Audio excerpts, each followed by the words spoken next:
Why, hello people! Well, guess what? This is another episode. Yeah, you're looking at the back of my truck, but you can actually see me. Hello, yeah, there I am. Okay, I'm waving, so hi everybody. Alright, now, you know I've been on a little mission the past few weeks. And if you notice, I haven't even bothered trying to clean my truck. Okay? Now, the project I've been working on, it just happens to be right here. That. Now, as you can tell, I have a zero turn. It's a Cub Cadet, something or other. I really couldn't tell you what it is, but you can tell it looks pretty nice. Okay, I just got through, halfway cleaning it. You can tell I didn't even bother trying to, I just basically cleaned it off. Got all the, got all the grass and stuff off it by blowing all that off first. Then I went ahead and took a pressure washer and did a little bit of just got off the surface stuff. It's drying, so the dirt is reappearing, like right here on the. You can tell I didn't pressure wash it too good. Just I'll shine it up one day when I get a chance to actually have a water supply. I don't have to worry about using the well. Now this is the new project. Okay, now you can tell it needs a motor. Basically, probably like a 5 horsepower, 6.5 horsepower, something like that. Bolts on top, and then the belt basically is for the tensioner. This is basically a custom convertible Gravely. It was a walk-behind tractor from like the when I think they said what was the name of that car company? Studebaker actually made them. So I don't know the year, but you can tell from the filter, the gauge, and of course the tires have been changed, but you get the idea. I think the tires were actually moved to the front, because here are the tires that are on the front. And you can tell it's my landlord put all put it together with stuff that he had. And here's the forward and reverse. And here is the lever for the high and low. There's the what used to be able to do the attachments right there. I don't know if you can see it because I'm seeing darkness. But as you can tell, here's the steering wheel. I remember that. I remember a steering wheel like that a long time ago on a car I had. But as you can tell, it doesn't have a very sharp turning radius, but considering I'm going for slow and powerful, but like I said, but you see, I can always change that out. Okay, that's not that hard. But for right now, for what I'm going to need it for, I'm going to need it to be able to pull tons, or at least 1,000 pounds. And it's going to have to be hooked on to a trailer that hooks on right there.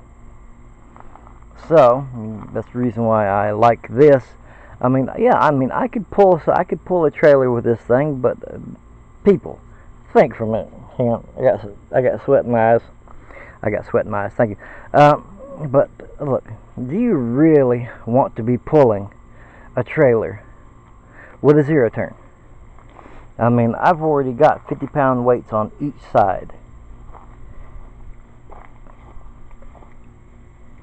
Okay, those are 50-pound weights you see on that thing.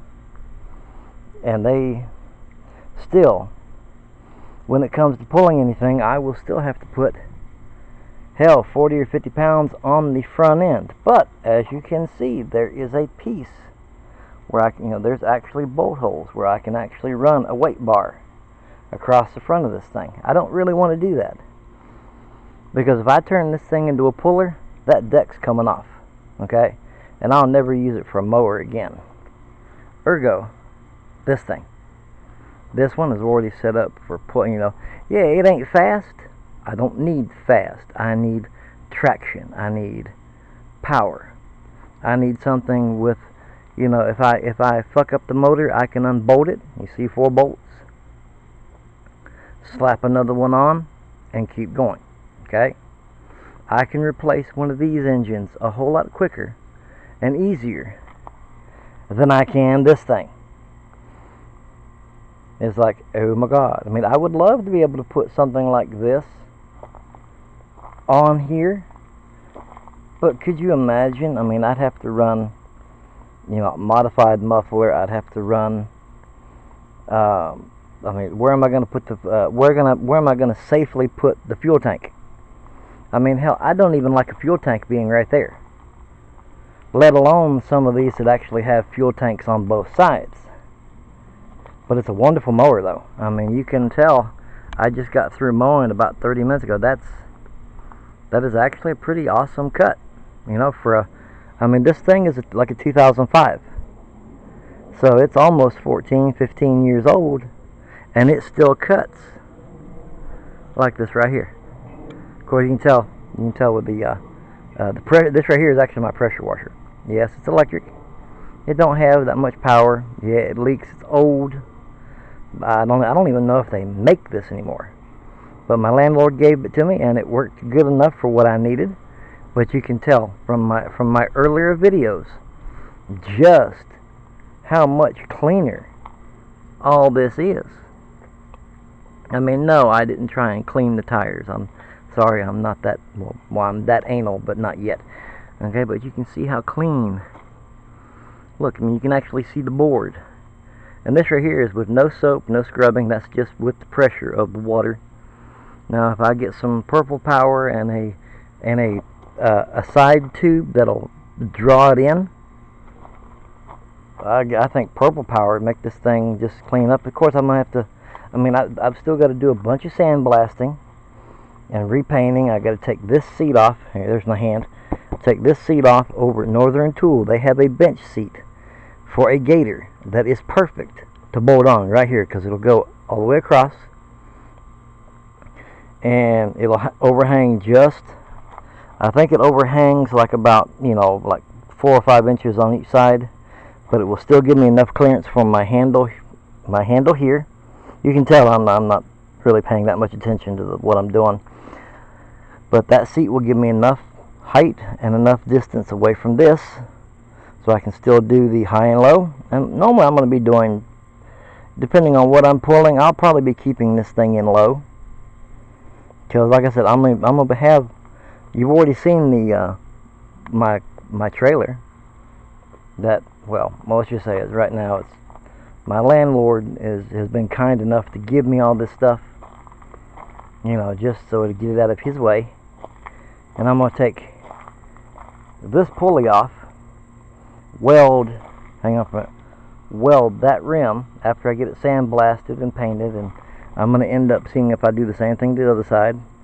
Sandblast and paint, sandblast and paint, because I can take all the wheels off or spray paint them, and I'm going to do either, hey, I'm in the shade, it's nice and cool, but I'm probably going to end up doing gravely red and white.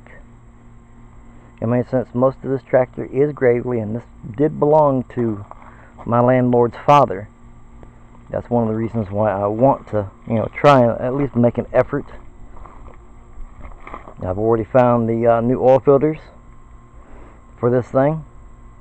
I'll be getting them for less than $3 each. And of course, once I put the engine on, get it cranked, that will actually let me know, because once I get this empty the oil out of this thing, and basically refill it, put in a new filter, I'll go ahead and spin the tires just for the hell of it, or figure out, do something, okay, and then let's see whether or not it works. Alright, my time is over. This is almost a 10-minute video, so alright, but like I said, hopefully you can see it's a little bit closer. And this is, look at the size of those brake drums, by the way, on both sides. When Gravely made this thing, well, I can't believe this is 19, like I said, Studebaker was the original company who made these before, or at least this model. So, alright, I will see you later.